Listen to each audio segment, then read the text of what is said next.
when the body trembles at the threshold of life. We often call pregnancy a blessing, but if we are honest, the beginning of that blessing rarely feels serene. It begins with nausea, with dizziness, with sudden aversions, with a body that no longer behaves like one's own. Why would the beginning of life feel like disruption? Modern medicine answers quickly. Hormones surge. Human chorionic gonadotropin rises sharply. Estrogen amplifies smell and taste sensitivity. The autonomic nervous system recalibrates. The immune system modulates itself so it does not reject the embryo. In biological terms, this is adaptation. But there is another way to read the trembling of the body. The Tibetan Bardo Thodol, known in the West as the Tibetan Book of the Dead, does not treat birth as a simple biological event. It describes it as a crossing a passage between states of being,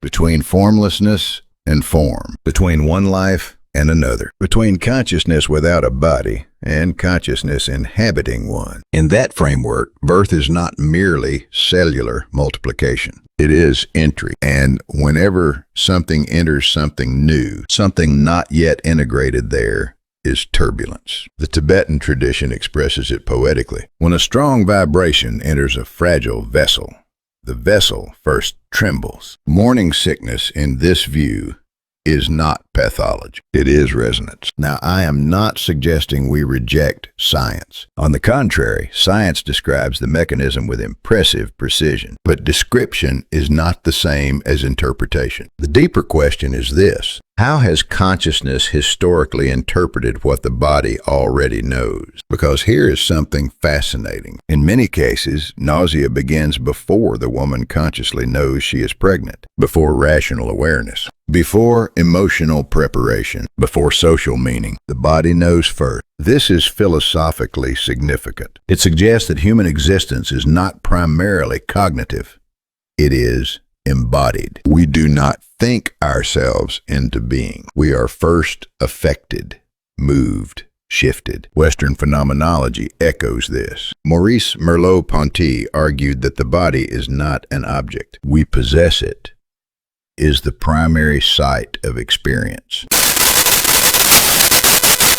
Before language, there is atmosphere. So what then is morning sickness? From a medical standpoint, it is protective. The pregnant body becomes hyper-alert to potential toxins. Smell intensifies. Taste shifts. The digestive system slows. The immune system recalibrates. The body becomes selective, sometimes aggressively so. What appears excessive may in fact be defensive. But why does it feel so extreme? Why do some women vomit at the mere scent of coffee? Why does plain water become intolerable? The Tibetan lens would say, because two rhythms are learning to synchronize.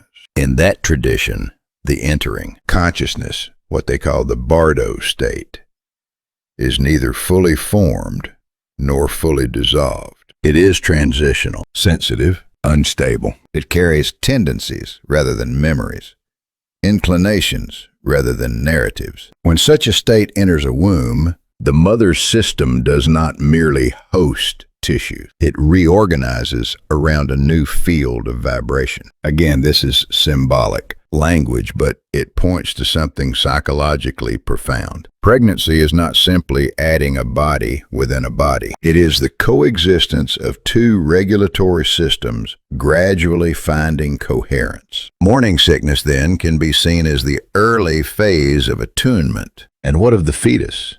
What does it experience? Modern embryology is cautious.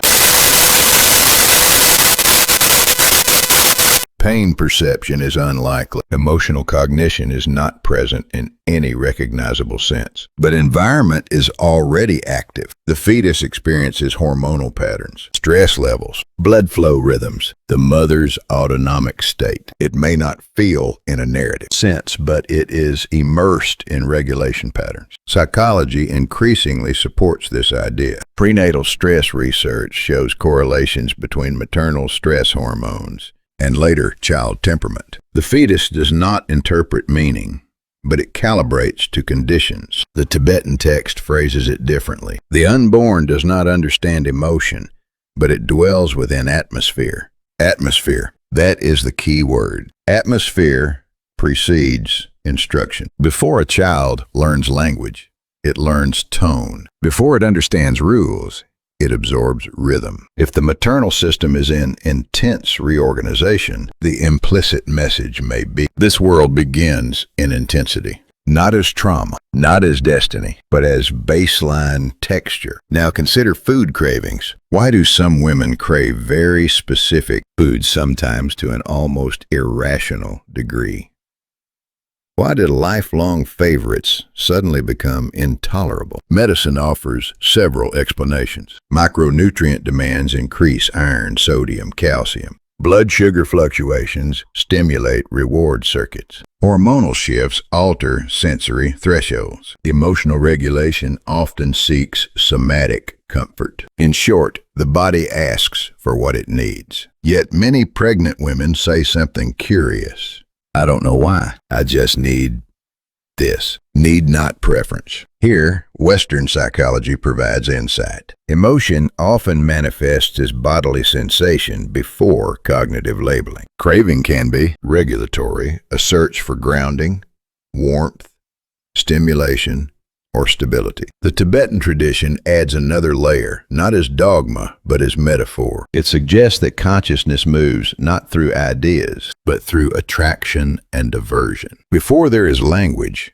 there is pull. If we translate that into contemporary psychological language, we might say, human orientation toward the world begins as pre-verbal inclination. We lean towards certain textures of experience and away from others. In pregnancy, the mother's nervous system becomes the translator of these inclinations. This does not mean the fetus demands chocolate or pickles. It means that within the unified physiological field of mother and child, subtle regulatory signals become amplified. Craving is not command. It is resonance interpreted. And here we reach an important ethical shift. Pregnancy is often framed in moral language. Did you eat correctly? Did you avoid the wrong foods? Did you exercise enough restraint? But from a phenomenological perspective, a more fundamental question emerges. In what state are you inhabiting your choices? Research in developmental psychology suggests that stress patterns matter more than isolated behaviors. Chronic anxiety,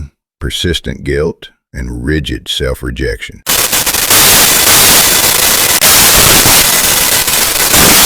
It does not process self-criticism, but it is immersed in the physiological climate created by those mental states. If a mother eats while consumed by guilt, the metabolic process is accompanied by stress activation. If she suppresses desire under fear, the body contracts. Again, this is not about perfection. It is about tone. The unborn does not memorize events, but it is calibrated within atmosphere. And atmosphere is powerful. Modern philosophy reminds us that human freedom is not the absence of. Influence it is the capacity to relate consciously to influence. Pregnancy then becomes not a test of control, but a practice of attunement.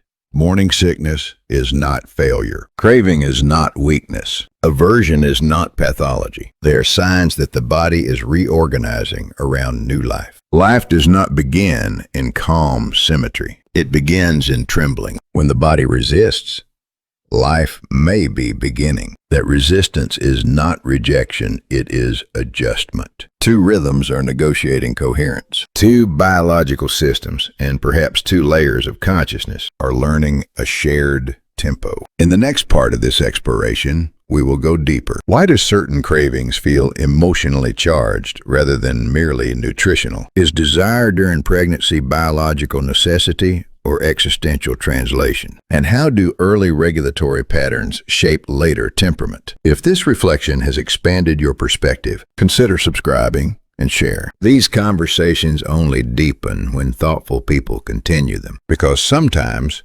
what appears as disorder is actually alignment in progress. Is desire dangerous or is it the beginning of character? At the end of our previous reflection, we arrived at a quiet but unsettling idea. What we call a craving during pregnancy may not be about food at all. It may be about rhythm. The body is not simply asking for sugar, salt, or iron. It may be asking for balance. It may be seeking familiarity in the midst of transformation. It may be adjusting to the arrival of another consciousness. And that leads us to deeper questions. Is desire something dangerous? Is desire something that must be controlled? Or is desire something that deserves to be respected? These are not merely questions about pregnancy. They are questions about the architecture of personality itself, because how we relate to desire, especially in the earliest stages of life, shapes how we later relate to pleasure, discipline, addiction, resilience, and self-trust. Let me summarize this in one sentence. What the pregnant body seeks is not simply food. It seeks regulation. Cravings are not only about taste. They are about stabilization. They are about a nervous system trying to find equilibrium. They are about a new life, adjusting to the tempo of the world. And here we must ask, if nausea and craving are intense, does that intensity leave a trace? Could these early rhythms influence temperament? Does personality begin earlier than we once believed? When does temperament begin? For decades, Western developmental psychology assumed that personality was largely formed after birth through parenting, environment, and learning. But modern neuroscience and fetal medicine are shifting that view. Research now shows repeated exposure to high-stress hormones during pregnancy correlates with heightened postnatal arousal and sensitivity. Stable maternal emotional regulation correlates with greater autonomic resilience in infants. The fetus does not remember events, but it does encode patterns, rhythms of activation and calm. In other words, character is not created from nothing at birth. It is tuned before language, before memory, before identity. There is rhythm. The Tibetan tradition would frame this differently, but intriguingly parallel. The Tibetan Book of the Dead suggests that consciousness enters life not as a blank slate, but with directionality, a tendency, not memory in the cinematic sense, not personality as a fixed structure, but orientation. Does this consciousness approach the world cautiously or curiously? Is it drawn to intensity or to steadiness? Does it seek control or surrender? From that perspective, a pregnancy marked by intense nausea and strong cravings may reflect a vigorous process of attunement, a powerful recalibration between two systems, not pathology. Calibration, possible temperamental echoes. Let us be precise. No single prenatal experience determines a personality. Human beings are complex, dynamic, and multi-layered. But when we integrate clinical observation with developmental science, certain tendencies appear more frequently. 1. High sensory sensitivity. Children born from pregnancies marked by strong nausea often show heightened environmental sensitivity. They may react quickly to shifts in tone or facial expression, be deeply attuned to atmosphere, experience overstimulation easily. This is not weakness. It is the neurological foundation of empathy, artistic sensitivity, and social intelligence. 2.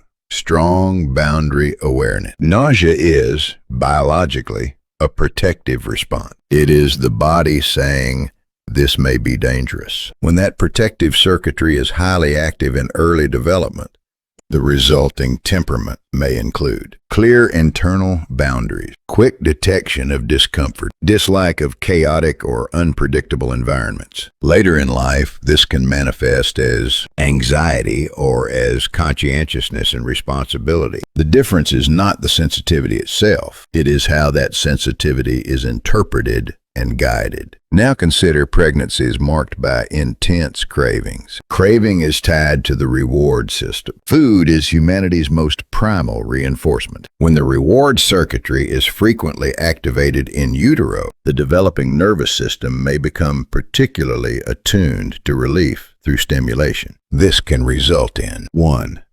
fast desire recognition. Such individuals often know quickly what they want, feel frustration intensely when desire is blocked. This can lead to strong self-awareness, but it also requires learning moderation. 2. Sensitive reward pathways. If stability is repeatedly restored through external input, the nervous system may internalize a subtle lesson. Relief comes from outside. In balanced environments, this can fuel creativity, ambition, and drive. In unregulated environments, it can predispose toward addictive tendencies. Again, the intensity itself is neutral. Interpretation determines trajectory. The decisive factor, interpretation. Here we must pause. Nausea does not determine anxiety. Craving does not determine addiction. The decisive factor is not the symptom. It is the mother's interpretation of the symptom. If nausea is interpreted as, "This is wrong. I am failing. This child is ruining my life," then the fetus is exposed to a relational message. Existence is burden. But if nausea is interpreted as, "My body is adapting. This is difficult, but temporary. We are adjusting together," then the underlying message becomes, discomfort is survivable. The same biological event. Two entirely different emotional climates. We often say, environment shapes the person. More precisely, interpretation of environment shapes the person. Nausea and craving are physiologically neutral phenomena. But if interpreted as threat, the rhythm of threat is encoded. If interpreted as initiation, resilience is encoded. The Tibetan text describes this as the first expression with which consciousness meets the world. Western psychology would call it early affective conditioning. Different language, similar insight. What can parents actually do? There is no such thing as perfect prenatal psychology. Perfection is not the goal, but a minimal philosophy is possible. Do not vilify your body. Do not treat the fetus as an adversary. Do not suppress emotion. Observe it. When nausea arises, avoid war. Instead of, "Why is this happening again?" Try. This is part of the adjustment. That shift transforms the body from enemy to collaborator. When craving arises, avoid extremes. Do not condemn the desire, but do not surrender blindly to it. Pause and ask, is this hunger, comfort, fatigue, stress? That moment of reflection is profoundly regulating. The fetus does not understand your words, but it experiences your rhythm. And what it learns is not dietary ethics. It learns whether instability equals danger or transition. What is the child really learning? The fetus does not learn morality. It does not learn rules. It does not learn language. It learns atmosphere. It learns whether discomfort leads to panic or to patience, whether desire leads to shame or to curiosity, whether tension resolves. This becomes the background music of emotional life. Am I allowed to want? Is discomfort catastrophic? Is the world fundamentally hostile or workable? These questions do not begin in kindergarten. They begin in rhythm. Birth is not trauma. It is tuning. We began this entire reflection with a simple question. Why does nausea begin at the threshold of life? Perhaps because birth is not a seamless entry. It is recalibration. Hormone shift, senses sharpen, immune systems reconfigure. From the medical perspective, defense and adaptation. From the philosophical perspective, alignment and translation. These views are not contradictory. They are two languages describing the same event. Nausea is not failure. Craving is not weakness. They are signals that two systems are learning to move together. If we can reinterpret early pregnancy, not as malfunction, but as attunement, we give a child an invisible inheritance. The world may shake, but it is navigable. And that inheritance lasts far longer than any specific food choice ever could. If this reflection has expanded your understanding even slightly, consider subscribing and share, because the conversation about when humanity begins is not only medical or religious. It is philosophical, and it concerns every one of us. Thank you for thinking deeply with me.